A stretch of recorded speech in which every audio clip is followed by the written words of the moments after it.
CNN, Beijing's plan to introduce a hugely controversial national security law in Hong Kong has sparked widespread fears over its potential impact on the city's much-cherished freedoms.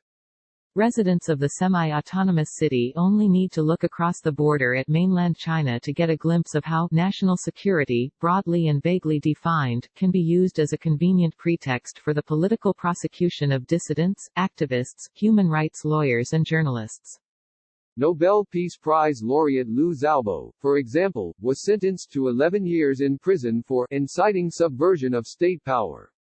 Prior to his arrest, Liu helped draft a manifesto calling for democracy and political reform in China.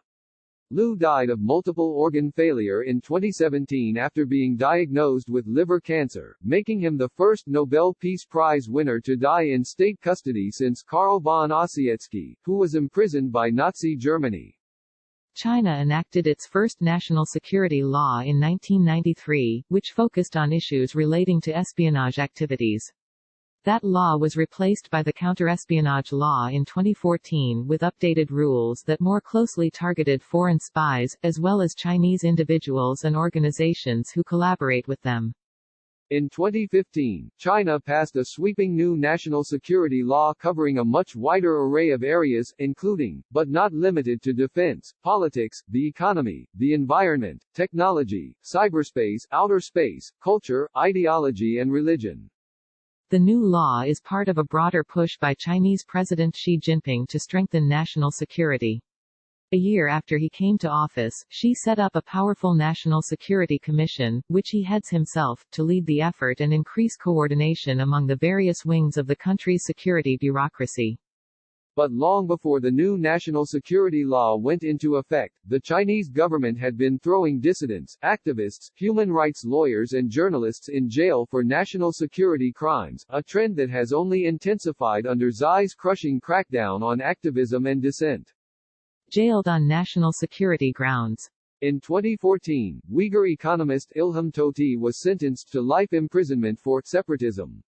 Before he was imprisoned, Tohti was known for his research on Uyghur-Han relations and has been a vocal critic of the government's ethnic policies in Xinjiang, a resource-rich region long inhabited by the Uyghur minority.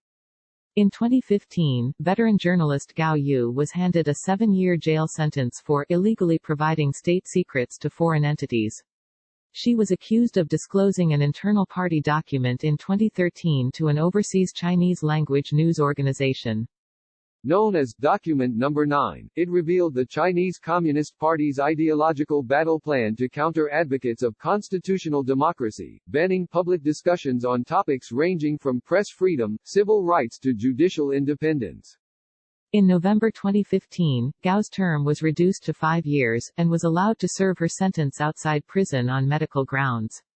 She also served more than 5 years in jail in the 1990s on similar charges. More recently, China sentenced Wang Yi, a prominent pastor of one of China's largest house churches, to 9 years in jail at the end of December. He was convicted of inciting subversion of state power. National security crimes of subversion and inciting subversion were also used by the Chinese government to imprison human rights lawyers and activists detained in July 2015. A nationwide roundup later became known as the infamous 709 crackdown. In the summer of 2016, lawyer Zhou Shifeng was sentenced to 7 years in prison for subverting state power, and democracy advocate Hu Shigan was jailed for 7.5 years for the same crime.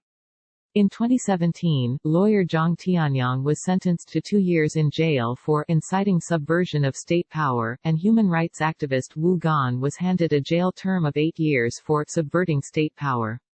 In 2019, prominent rights lawyer Wang Chenjiang was sentenced to 4.5 years in jail for subverting state power, after having languished in detention for more than 3.5 years.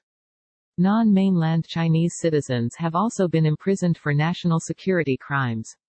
Taiwanese pro-democracy activist Li Ming-che, for example, was sentenced in 2017 to 5 years in prison for subverting state power.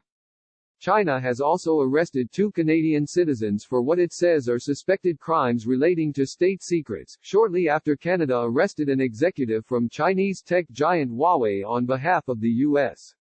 Former diplomat Michael Kovrig was accused of gathering state secrets and intelligence for foreign forces, and businessman Michael Spavor was accused of stealing and illegally providing state secrets for foreign forces. Both have been in detention in China since December 2018.